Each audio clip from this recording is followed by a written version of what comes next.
Buenos días. Nos corresponde ahora la fisiopatología de la enfermedad renal crónica y el síndrome que deriva de esta patología.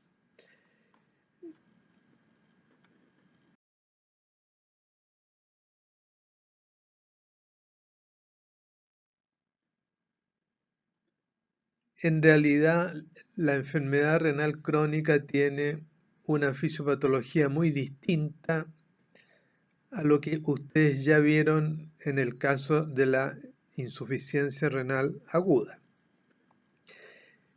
En este trastorno se involucra un deterioro de la plasticidad de la función renal para ejercer todas las funciones regulatorias de las cuales le corresponde desarrollar al riñón. Eso es en general, pero las características particulares, en primer lugar, se trata aquí de una falla de carácter global que afecta a todas las funciones del riñón simultáneamente y las manifestaciones obedecen a todas ellas. No es como el caso de la insuficiencia renal aguda, en que fundamentalmente se expresaba la falla de la función excretora. Aquí se expresan también las alteraciones endocrinas y metabólicas. Se instala gradualmente, es de carácter progresivo,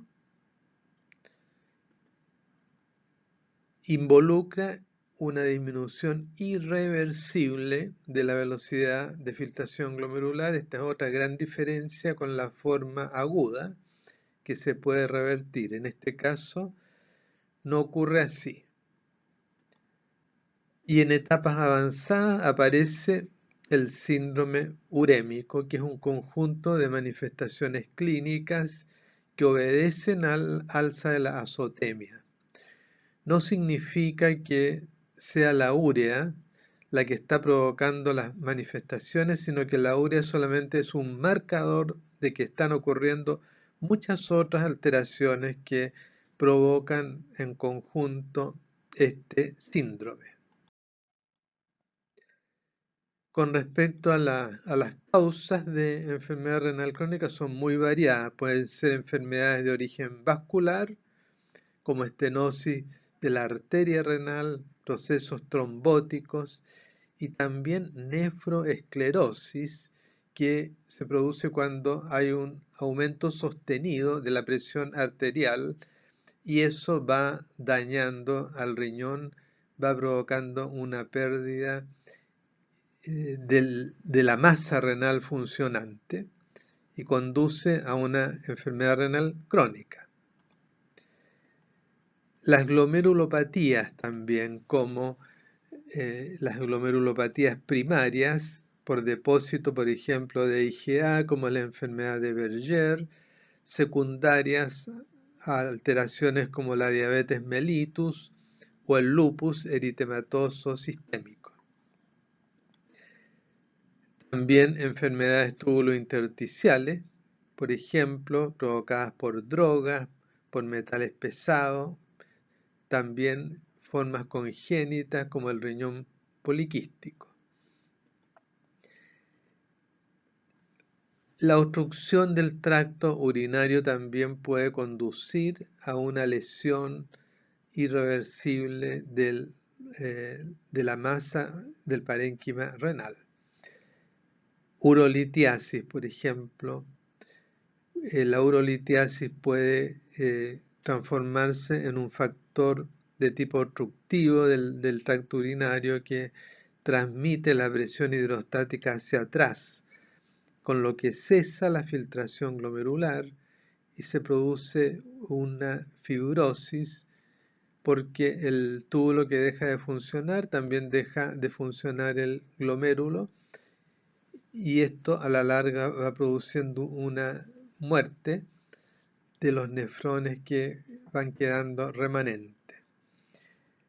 Lo mismo puede provocarse, por ejemplo, cuando hay un adenoma prostático o una vejiga neurogénica. Cuando la enfermedad renal crónica avanza, se habla de la progresión de esta enfermedad. En este gráfico vemos que la curva de progresión, que sería cuando partimos de una función de un 100% en el extremo derecho y vamos avanzando a un deterioro hacia atrás, con lo cual la curva va en ascenso, lo que significa que los niveles de creatinina y nitrógeno ureico van a aumentar porque la filtración glomerular está disminuyendo y se va a acumular esto al cualquiera de estos dos marcadores, la creatinina y el nitrógeno ureico. Pero si ustedes se fijan, es importante señalar que esta curva tiene una pendiente muy aplanada en toda su primera parte. Bajamos de un 100 a un 50% de velocidad de filtración glomerular y la creatinina muestra solamente un leve incremento. Pero después, cuando ya tenemos un 25% de función remanente hacia la izquierda, ustedes ven que la pendiente de la curva aumenta en forma exagerada, porque ahí ya se han perdido los mecanismos compensatorios. En la primera parte, cuando se estaba perdiendo un 50% de la filtración glomerular, existían nefrones que iban a ir asumiendo las funciones de los nefrones que ya estaban obsoletos. Y eso es viable, pero cada vez van quedando menos nefrones y en la última parte, cuando ya hay un 25% de velocidad de filtración glomerular, ya tenemos un número muy restringido de nefrones funcionantes y esta adaptación se va haciendo mucho más difícil. Pero también hay que recalcar algo, que si los nefrones remanentes están asumiendo la función también de los nefrones que estaban obsoletos, eso significa que cuando tenemos un 50% de función conservada, tenemos mucho menos de un 50% de la masa total de nefrones. Podríamos tener las 3/4 partes de la masa renal destruida cuando recién llegamos a un 50% de la velocidad de filtración glomerular. Les quiero decir con esto que las enfermedades renales tienen una larga etapa subclínica en que no dan manifestaciones en la medida que va dañándose la estructura y la masa del riñón, no hay manifestaciones evidentes. Acá tenemos una biopsia de un paciente que tiene una enfermedad renal crónica y ustedes ven que hay, podemos ver ahí 3 glomérulos en la parte central en que hay alguno que tiene una función más conservada, el que está en la parte superior. Pero el que está hacia la izquierda tiene un proceso fibrótico que abarca prácticamente todo el glomérulo. Y el que está más hacia la derecha tiene una forma mixta de deterioro. Lo que significa que los nefrones remanentes no todos se van destruyendo en la misma forma, sino que hay una gradualidad en el daño que están sufriendo y hay una gran heterogeneidad en el daño de uno y otro glomérulo.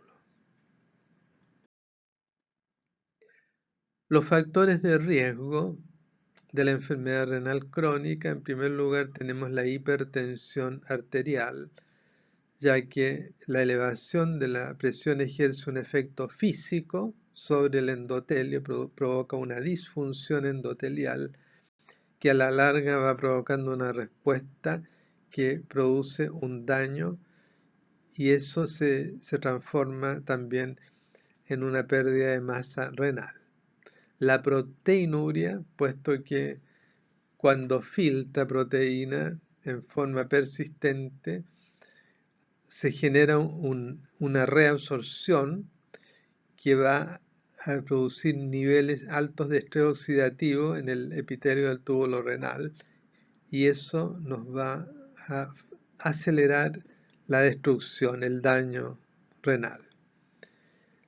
Factores como la obesidad, que también provoca estrés oxidativo y dislipidemia, la diabetes mellitus, que tiene varios mecanismos de nefropatía renal, cualquier factor que produzca hiperlipidemia, el tabaquismo, una dieta hiperproteica, también acelera el daño en un paciente que ya tiene una progresión de enfermedad renal crónica. Los fosfatos, cuando se retienen los fosfatos, también facilitan la progresión. Y la acidosis metabólica. La acidosis metabólica genera un hipercatabolismo renal que también acelera la progresión. Desde el punto de vista de los mecanismos del daño, bueno, tenemos por ejemplo el estrés oxidativo, la proteinuria y las lipoproteínas. Todos estos factores actúan a nivel mesangial y producen una disfunción mesangial. Las células mesangiales son células que tienen propiedades de macrófagos y por lo tanto reaccionan como parte del sistema inmunológico del organismo. Cuando son agredidas por estos tres factores de daño, aumenta la producción de citoquinas, que pueden ser citoquinas proinflamatorias, citoquinas que produzcan una mayor replicación y una hiperplasia glomerular, que facilita esto, la proteinuria, porque la proliferación celular no afecta por igual forma a todos los tipos celulares que hay en el glomérulo.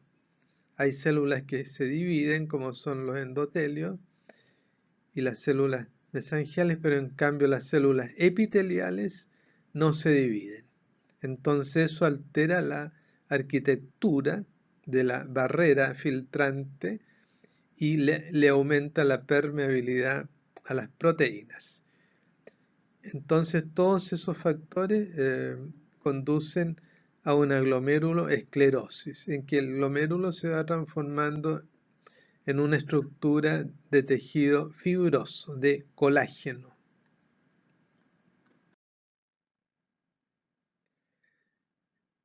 En este daño, la angiotensina 2 tiene un rol particularmente importante. Como vasocontrae la arteriola eferente, principalmente la angiotensina 2, con esto aumenta la filtración glomerular, o sea, produce un efecto de hiperfiltración. Y esto podría pensarse que tiene un beneficio desde el punto de vista funcional, pero sin embargo, esto exacerba la proteinuria y eso produce más daño. Enseguida, la angiotensina 2, al ocupar sus receptores tipo 1, activa una vía que conduce a la mayor activación de la NADPH oxidasa, que es una enzima que produce radical anión superóxido. Y el estrés oxidativo va a dañar las estructuras del riñón.